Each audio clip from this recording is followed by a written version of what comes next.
የጌዲዮን እናት ሄለንን ስትከታተላት እንደቆየችና ከዛም መጨረሻ ላይ እሱ ያሰበችውና ያቀደችው እንዳልሆነ ሄለን ትልቅ ችግር እንደደረሰባት ተጠራጥራለች ማለት ነው።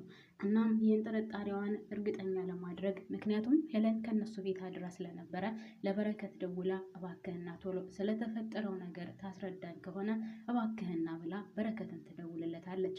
በረከትንም ደውላ ከቤት ሲመጣ ትጠይቀዋለች። ስለተፈጠረው ነገር ስትጠይቀው እሱ ምንም የሚያውቀው ነገር እንደሌለና ከነሱ ቤት አንድ ቀን አድራ ወጥታ እንደሄደች ይነግራታል።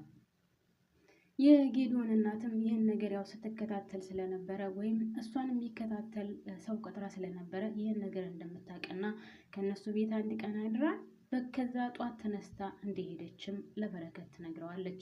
ከዛ ውጭ ግን የተፈጠረ ነገር ካለ እባክህን አስረዳኝ ስትለው በረከት ሊናገር አልቻለም። ምክንያቱም እንዴት ብሎ ይናገር? ለናርዶስ በፍጹም እንዳትናገር ብላም ነግራው ስለነበረ በፍጹም ሊናገር አልፈለገም። ወይም ከነሱ ቤት ማደሯንም ራሱ ደብቆ ነበረ። መጨረሻ ላይ ሲታወቅበት ወይም እየተከታተለቻት እንደነበረ ስትነግረው ነው እሱም እንደገና መለስ ብሎ ሊያስብበት የቻለው። ሰላም ጤና ይስጥልኝ ውድና የተከበራችሁ ቤተሰቦች በያላችሁበት የዓለም ዳርቻ ሰላማችሁ ይብዛልኝ። ወደ ቻናሌ ስለመጣችሁ ከልብ አመሰግናለሁ። ለዚህ ቻናል አዲስ የሆናችሁ ላይክ እና ሰብስክራይብ፣ ነባሮች ፕሊስ ላይክ ማድረጋችሁን አትርሱ። አመሰግናለሁ። ናርዲ እና በረከት እየተጨቃጨቁ ነው። ናርዲ ስለዚህች ልጅ በኋላ የሆነ ነገር ቢፈጠር ይጸጽትሻል፣ እባክሽን ንገሪኝ፣ የተፈጠረውን ነገር ንገሪኝ። ሄለን የሆነ ነገር ሆናለች፣ የሆነ ነገር ባትሆን ይህን ነገር አታደርግም።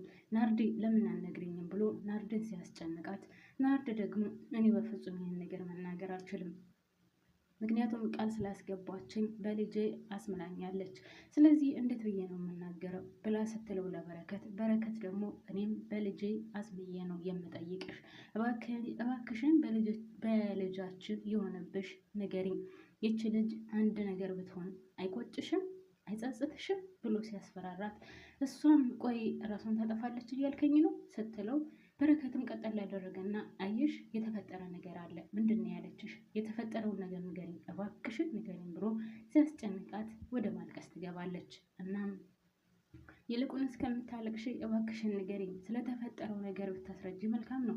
ጌዲዮንም ይህን ነገር ማወቅ አለበት። ይህን ነገር አሁን ያለበት ሁኔታ ከዳችኝ እያለ ከሚገባው በላይ ስለተጎዳ እሷ እንደዚህ መሆኗን ቢያውቅ ደግሞ የባስ አይጎዳም። አሁን ካለበት በላይ ሊጎዳ አይችልም። ስለዚህ እባክሽን ንገሪ ሲላትኝ ይቺ ልጅ አንድ ነገር ሆና ህይወቷን ከምታጣ እኛም ከሚጸጽተን የምንችለውን ያክል እንኳን እንድናደርግ የተፈጠረውን ነገር ንገሪኝ ሲላትኝ እሷም በፍጹም አስምላኛለች ብላ ስትለው እሱም አጠብቆ ስለያዛትና ሊፋታት እንደማይሆን ስታቅ ትነግረዋለች። ሄለን የካንሰር በሽታ እንደያዛትና ወይም የካንሰር ታማሚ እንደሆነች በሽታው በሰውነቷ እንዳለ እንደተሰራጨና መቼውንም እንደማትተርፍ 4 ወር ነው ምናምን እንደቀራት ትነግረዋለች። 4 ወር ሳይሆን 1 ዓመት እንደቀራት ትነግረዋለች። እናም በረከት በጣም ነበር ያዘነው። ይህን ተሸክማ ነው ታዲያ እንደዚህ የምትሆነው?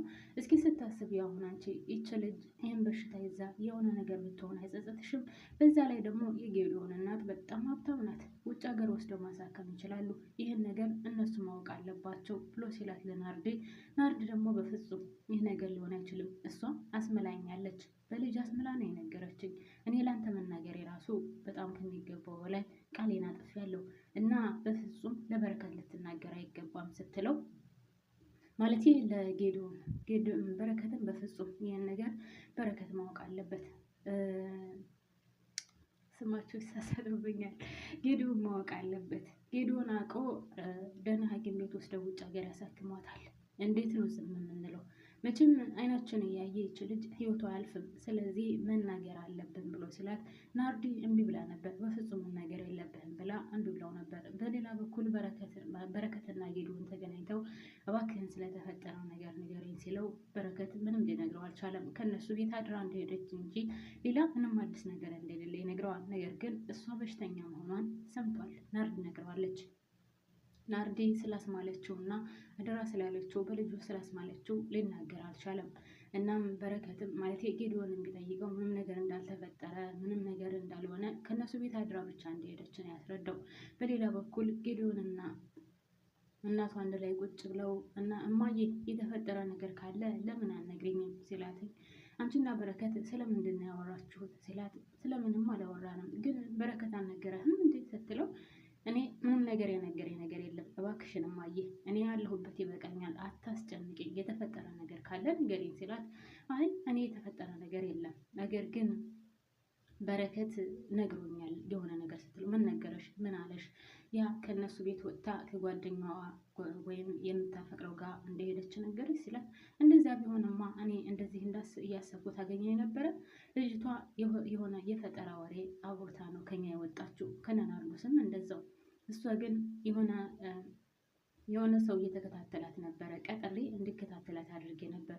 ማንም የሌለበት ክላስ እና ጥንጥዬ ክላስ ነው ተከራይታ የምኖረው። ይች ልጅ ችግር አለባት፣ ከኛ ለመውጣት የሆነ ነገር ብላ ዋሽታ ነው የሄደችው። ነገር ግን ልጅቷ ጤነኛ አትመስለኝም ስትለው እና ምን ተፈጥሮ ነው ታያለች ሲላትኝ እኔ የማውቀው ነገር የለም፣ ነገር ግን ዝም ብዬ የምመለከትም አይደለሁም፣ እናም ዝም አልልም ትለዋለች።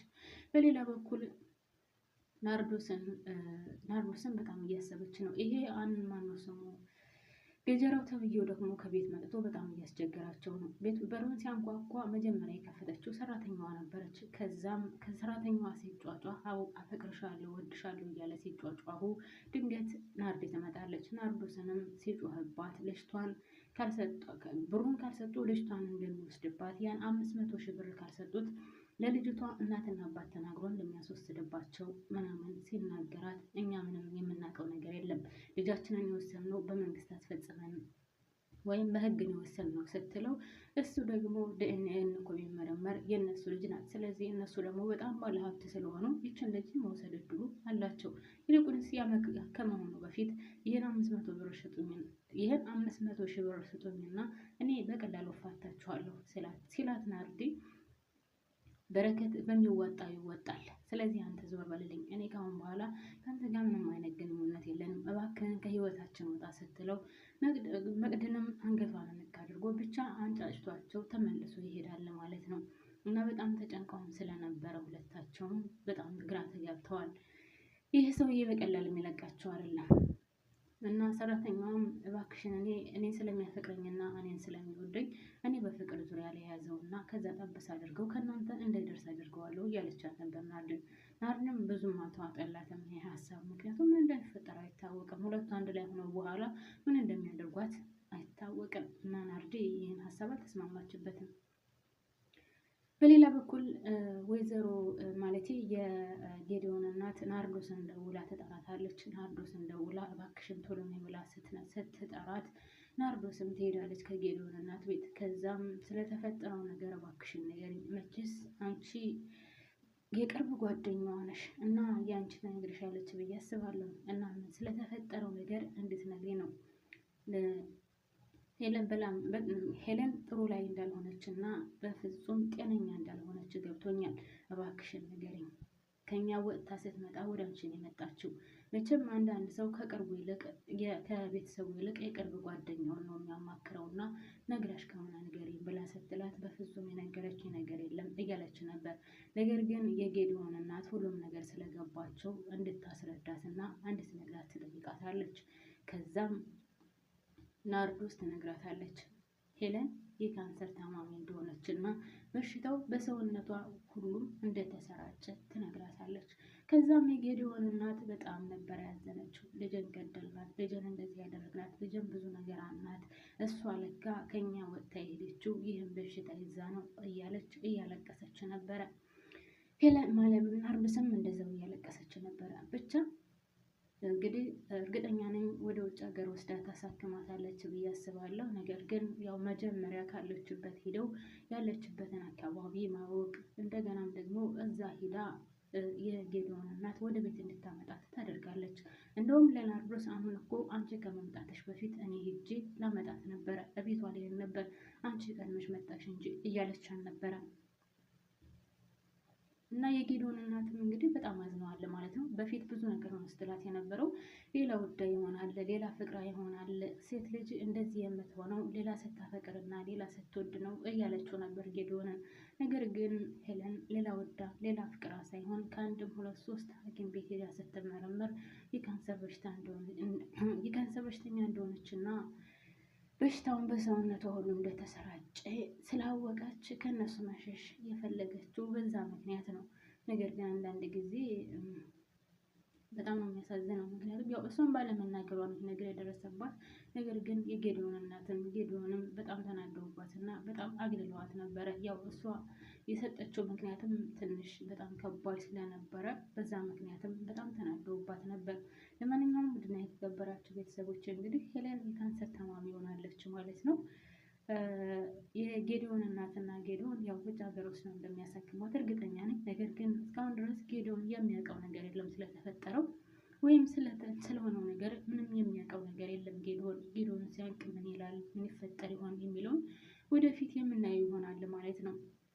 በሌላ በኩል ይኸው ገጀራው የሚባለው ሰውዬ በረከትን መንገድ ላይ አግኝቶ በጣም እያስፈራራው ነበር። የሆነ ሰንሰለት ተሸክሞ ከአሁን በኋላ በዚህ ሰንሰለት ነው የምልህ፣ ይልቁንስ ይህን 500 ሺህ ብር አምጣ እያለ እያስፈራራው ነበር።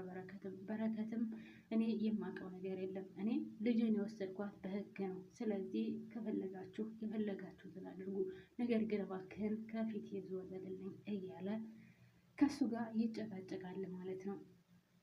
ይህ ሰውዬ ግን ይህን 500 ሺህ ብር ካልሰጣችሁኝ በፍጹም አንላቀቅም እያለ ነው። ይህን 500 ሺህ ብር ሲጀመር እነሱ ፊት አምጥቶ ሰጥቷል። የጌዲዮን እናት ናት ወይም ጌዲዮን ናቸው ይህን አሁን ያሉበትን እንኳን እንዲቋቋሙ የሰጧቸው። እናም በጣም በሚያሳዝን ሁኔታ እንደውም ናርዶስ እንኳን ፈርታ ልጅቷን ከጌዲዮን እናት ቤት ይዛ ትሄዳለች ማለት ነው።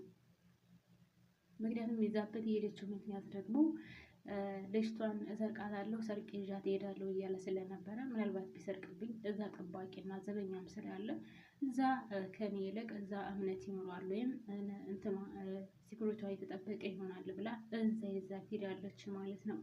ውድ የተከበራችሁ ቤተሰቦቼ እንግዲህ ይህን ይመስላል ማለት ነው። በሚቀጥለው ሌላ ይዤ እመጣለሁ። አመሰግናለሁ እስካሁን አብራችሁን ስለቆያችሁ። በያላችሁበት ሰላማችሁ ይብዛልኝ።